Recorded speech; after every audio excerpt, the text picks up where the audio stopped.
left it to the states, 50 laboratories of innovation and best practice, I think that's exactly what we would have. I think we'd have some fabulous success that would get emulated by other states because we're so competitive. I also think there'd be some horrible failure that would get avoided for the same reasons.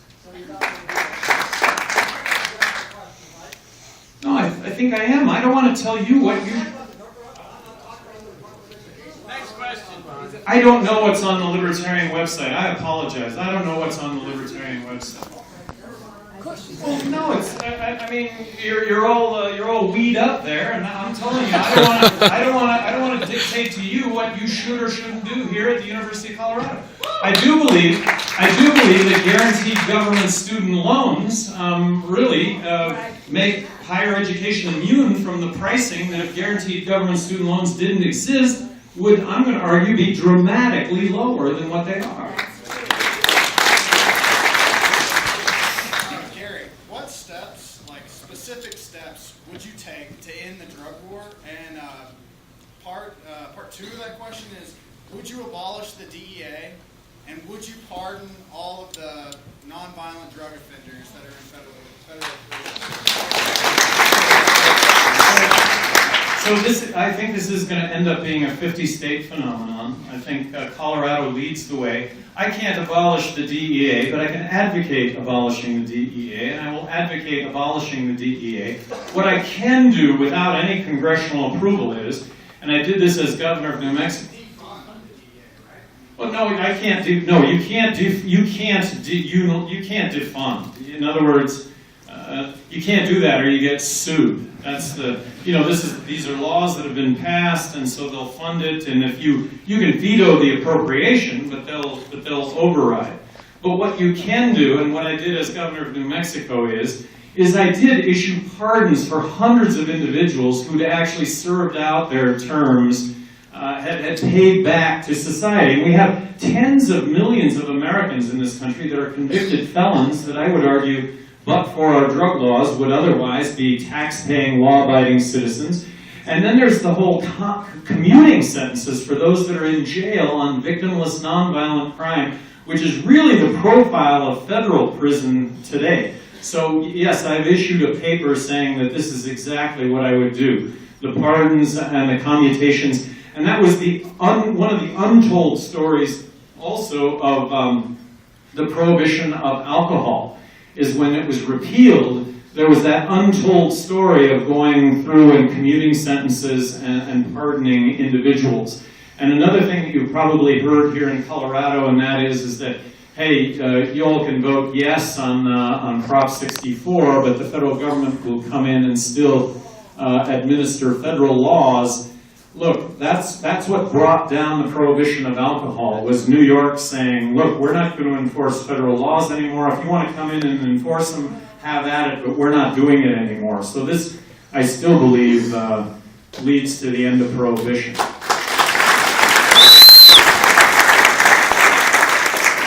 This is an October 18th Facebook thing. I said, I got this. I said, try this quiz to see which candidate you side with.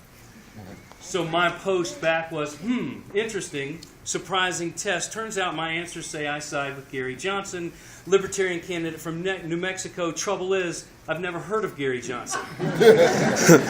Go Gary. October 18th. So here we are in Colorado. We have more registered independents, or rather than registered Democrats or Republicans.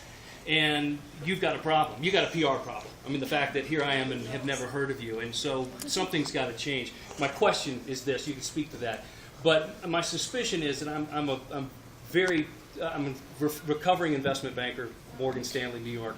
We got to end the Fed, okay? I mean, that's and so, like the college professor here, I actually have some concerns about libertarianism and not taking care of the disenfranchised, and we've got to take care of the poor. So we can set that aside. But I do agree with you firmly on enough things that you were clearly at the lead of the list. How are you going to end the Fed? Tell me, what are you going to do? I mean, because you can't hand it over to Congress. They're a bunch of knuckleheads. No, I mean, this is serious. Do you inflate gold to $60,000 an ounce? Are you what are you going to do? Break it down for us. Well, I'm just pointing out the obvious is much of what I'm talking about requires congressional approval to do. But don't discount having a leader that's going to get up every single day and advocate and talk about these issues in a way that resonates with Americans. I mean, for the most part, I think the issue of the Federal Reserve goes over everybody's head. Yeah. Most people don't understand it. And so putting that into simple terms, talking about it all the time, this was my experience as governor of New Mexico. And by the way, as governor of New Mexico, I mean, there were going to be people dead in the streets. Kids were going to be starving. You know, I was a Darwinist, you know, survival of the fittest. Well, it didn't happen that way at all. Actually, I do care about people, and in a state that's 2-to-1 Democrat, I'm the guy that got elected by a bigger margin the second time than the first time. I just think it speaks volumes to the fact that there's the rhetoric on one side, there's the actions on the other. I'd like to think that everything matches up with the rhetoric when it comes to me. Everything. But that didn't answer my question. I mean, How do you disassemble the Fed? I'm just saying, what would you do? I mean, you could nationalize it. I mean, you could at least from. No, the President of the United States couldn't nationalize it. It would require congressional approval for whatever. Whatever transpired would require congressional. Ron Paul's audit the Fed in the Senate. Yeah, I mean, yes. All right, great. Good answer. Next. What else do you do? Well, that's what I want to hear about.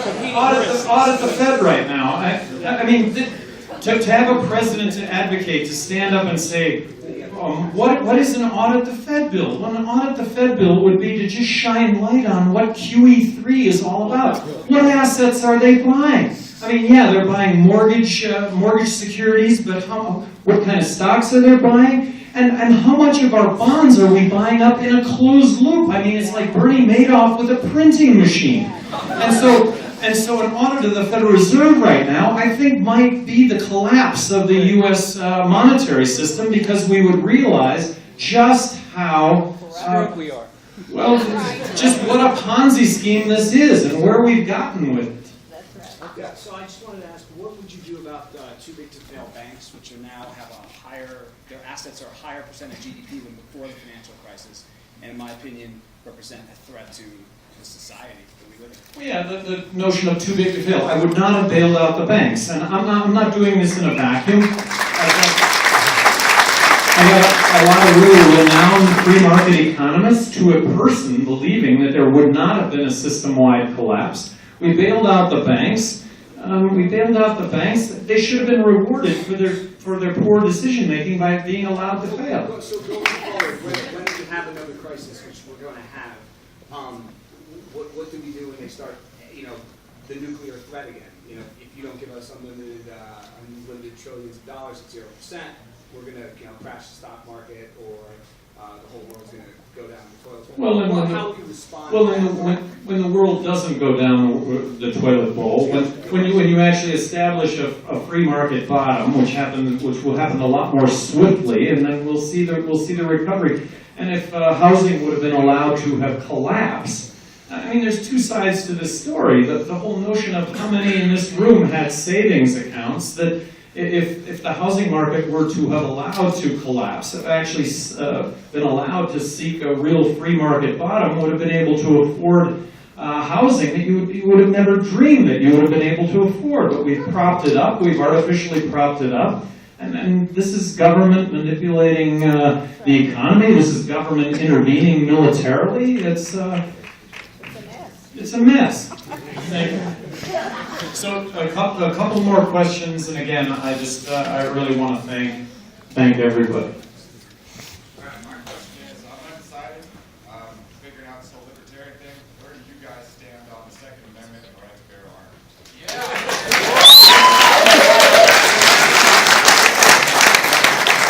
I don't know how the Second Amendment could be any more clear, and so I'm not the guy to legislate the number of bullets in the round, the caliber of weapon. I'm not the guy. So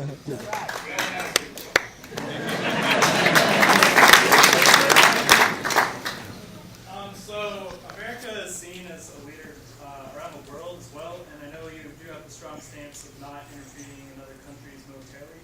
But when it comes to foreign aid for other poor countries, say, for example, the earthquake in Haiti. Because we're seen as that leader, how would you go approach a natural disaster in a poor country like that? Would you sit back and watch it happen, or would you willing to step forward and I think in our benevolence, in our generosity, that we want to put a hand out to those that maybe really are in need, and that would include that Haiti kind of a situation. But you know what? You're pointing out just a minute fraction of when you talk about foreign aid. Foreign aid doesn't go to poor people in foreign countries. Foreign aid goes to new dictatorships that have taken over from old dictatorships. Foreign aid goes from poor people in this country to rich people in other countries that are ruling these other countries. That's what foreign aid does. So, last thing. I was wondering what practical things that I could do as a voter to help support third parties and help bring down the two-party system that we have today.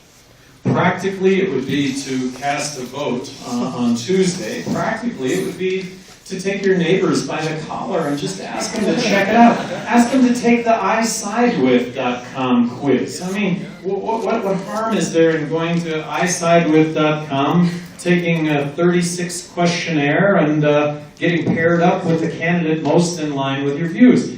Now, last time I looked at iSidewith, there were like 4 million people that had taken the test. And last time I looked at it, Barack Obama had 265 electoral votes, and I had 263 electoral votes last time I looked. And that was the 4 million people that have taken iSidewith, and that ends up to be my criticism of Obama is based on what he says. You got to vote for the guy based on what he says. But if you want to vote, but you can't vote for him if it's based on what he's done, because nothing he has done matches up with the rhetoric.